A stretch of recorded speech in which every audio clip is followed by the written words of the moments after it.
तो दोस्तों अक्सर आप जब ESP8266 या फिर आर्डिनो बोर्ड सिलेक्ट करके जब कोई इस कोड को कंपाइल करते होंगे तो आपने एक चीज़ ज़रूर ध्यान दिया होगा कि जब हम लोग आर्डिनो बोर्ड सिलेक्ट करके किसी कोड को कंपाइल करते हैं तो देखते होंगे कि आप लोग हेक्स फाइल इजीली जनरेट हो रहा है।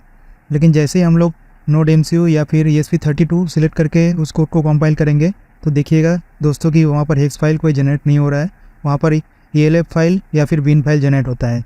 तो ये प्रॉब्लम बहुत ही कॉमन है दोस्तों।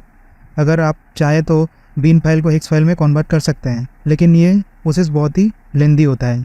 तो आज आपको बताता हूँ कि कैसे ESP8266 को ही सिलेक्ट करके हम लोग हेक्स फाइल को जनरेट करेंगे। लेकिन दोस्तों आपको एक चीज़ ध्यान रखना पड़ेगा, जब आप कोड को कंपाइल करेंगे तो आप बोर्ड आर्डिनो ऊनो यूज़ करिएगा। आर्डिनो ऊनो सिलेक्ट करके अगर आप इस हेक्स फाइल को मिल जाता है आपको, तो उसके बाद आप उसको यूज़ कर सकते हैं अपने नोड MCU में। तो पहले आप बोर्ड को सिलेक्ट करिए आर्डिनो ऊनो, उसके बाद उस कोड को कंपाइल कीजिए, उसके बाद जो हेक्स फाइल प्रिपेयर होगा उसको नोड MCU में अपलोड कीजिए। तो चलिए दोस्तों फटाफट देख लेते हैं। तो दोस्तों सबसे पहले हम लोग गूगल को ओपन करेंगे, उसके बाद हम लोग लिखेंगे node MCU library for Proteus. उसके बाद दोस्तों इसको द इंजीनियरिंग प्रोजेक्ट वेबसाइट आपको दिख रहा होगा, उसमें ओपन करेंगे। उसको ओपन करते हैं फटाफट से। तो ये देखिए ये खुल गया है।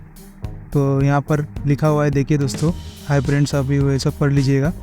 तो यहाँ पर देख रहे हैं कि we can't add wifi and Bluetooth capabilities to our module in Proteus software, that's why it just perform basic function that is interfacing pulse width modulation, PWM, input output control, so we can use simple code testing, and it also be designed for circuit diagram of our project. So let's look how to download node MCU Proteus to simulate it. तो देखिए दोस्तों यहाँ पर क्या बोला गया है कि आप इस मॉड्यूल का यूज़ सिर्फ सिमुलेशन में सिर्फ इस मॉड्यूल का यूज़ तभी कर सकते हैं जब आप सिर्फ सिंपल ऑपरेशन जैसे इनपुट आउटपुट, मतलब किसी पोर्ट को इनपुट के हिसाब से यूज़ करना है, किसी पोर्ट को आउटपुट के हिसाब से यूज़ करना है, या फिर किसी चीज़ का इंटरफेसिंग करना जैसे LCD हो गया, ये सब का इंटरफेसिंग करना, ये सब में आप यूज़ कर सकते हैं। लेकिन ये वाईफाई और ब्लूटूथ कैपेबिलिटीज़ होल्ड नहीं करता है दोस्तों। तो आप अगर सोच रहे हैं कि इससे वाईफाई और ब्लूटूथ चलाएंगे तो आप कभी इससे कनेक्ट नहीं कर सकते और इसमें यूज़ नहीं कर सकते।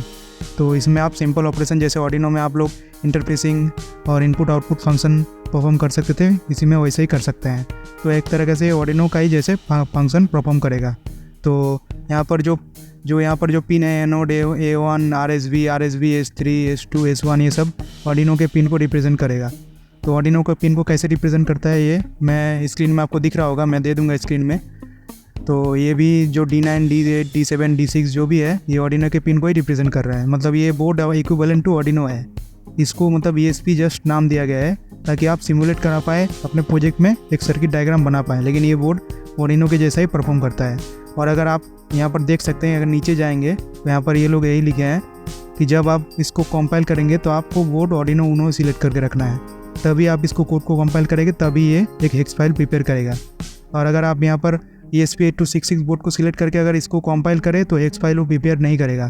तो आपको पहले आर्डिनो ऊनो बोर्ड को सिलेक्ट करना है यहाँ पर, उसके बाद कंपाइल करना है और हेक्स फाइल को कॉपी करना है, और उसके बाद अपने Proteus में जाके यहाँ पर प्रोग्राम फाइल में जाके उसको कॉपी पेस्ट कर देना है। उसके बाद आपको उसको काम कराना है। तो जैसे यहाँ पर SK से ये आउटपुट लिया है, तो हम लोग भी एक प्रोजेक्ट देखेंगे, हम लोग भी एक प्रोजेक्ट बनाएंगे और इसमें देखेंगे कि कैसे इसको यूज़ करेंगे। तो देख सकते हैं आप लोग, Proteus ओपन कर लेते हैं हम लोग। तो यहाँ पर मैंने एक सर्किट डायग्राम बना के रखा है पहले से ही। तो यहाँ पर देखिए नोड MCU है, यहाँ पर LCD मैंने कनेक्ट किया है, यहाँ पर बाकी जितने भी पिन है उसमें दोस्तों मैंने LED कनेक्ट कर दिया है। तो पहले चले जाते हैं आर्डिनो IDE में। आर्डिनो IDE यहाँ ओपन करने के बाद ये देखिए कोड दिख रहा है। तो पहले कंपाइल कर लेते हैं कोड को। तो कोड कंपाइल हो रहा है, तो आप लोग देख सकते हैं। और एक चीज़ दोस्तों, आपको यहाँ पर दिख रहा होगा कि टूल्स में जाके मैंने आर्डिनो ऊनो सिलेक्ट करके रखा है। यहाँ पर अगर ESP8266 अगर आप सिलेक्ट करके रखेंगे तो कभी वो हेक्स फाइल प्रिपेयर नहीं करेगा। तो आपको ये चीज़ ध्यान देना है दोस्तों। तो उसके बाद हम लोग यहाँ पर इसको बड़ा कर लेंगे। तो देखिए यहाँ पर हेक्स फाइल यहाँ पर बन गया होगा, ये देखिए एक हेक्स फाइल दिख रहा है। इसको हम लोग कॉपी कर लेंगे फटाफट से। ये इसको कॉपी कर लेते हैं और इसको हम लोग जाके पेस्ट कर देंगे इसमें हम लोग इसको पेस्ट करेंगे। तो पहले से ही मैंने एक पेस्ट करके रखा था,